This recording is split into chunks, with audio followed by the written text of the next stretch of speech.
et bienvenue dans l'exposition Jean-Jacques Henner, La chair et l'idéal, qui se déroule au Musée des Beaux-Arts de Strasbourg. C'est la première exposition rétrospective qui est consacrée à Jean-Jacques Henner en Alsace. C'est donc un artiste qui est né dans le Sundgau, dans le sud de l'Alsace, à Bernwiller, et qui va faire toute sa carrière à Paris dans la deuxième moitié du XIXe siècle. C'est un artiste qui s'est nourri de toutes les tendances de son époque et qui a trouvé sa veine propre, une veine extrêmement poétique. Pour cette exposition, nous avons eu la chance de pouvoir rassembler plus de 90 peintures et 40 œuvres graphiques qui viennent d'un petit peu partout. Du musée Jean-Jacques Henner, pour commencer, ce musée parisien consacré à l'artiste et qui est notre partenaire sur ce projet, mais aussi du musée d'Orsay, de musées alsaciens comme le musée Sungowien, le musée Unterlinden de Colmar, et également des œuvres qui viennent de plus loin, comme ce très beau portrait de femme issu de la collection du musée de Los Angeles. Donc l'exposition se répartit sur une dizaine de salles avec une présentation plutôt chronologique qui montre notamment la formation de Jean-Jacques Henner, son séjour à Rome, mais aussi la grande diversité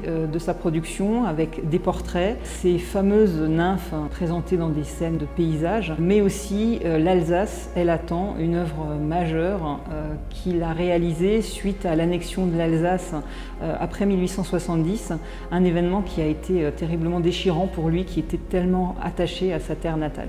Les dernières salles témoignent des dernières années de sa carrière, alors qu'il est devenu académicien et qu'il continue quand même à peindre. Il peindra quasiment jusqu'à la fin de sa vie, changeant quand même un petit peu de sujet, puisqu'il terminera en faisant des natures mortes, thème qu'il n'avait jamais abordé jusque-là, en peignant des pommes et des poires. Cette exposition est l'occasion de découvrir celui qui est certainement l'un des plus grands artistes alsaciens de son temps et qui avait notamment cette particularité de ne rentrer dans aucune case. Cette exposition s'est ouverte le vendredi 8 octobre dernier et elle sera présentée jusqu'au 24 janvier de l'année prochaine.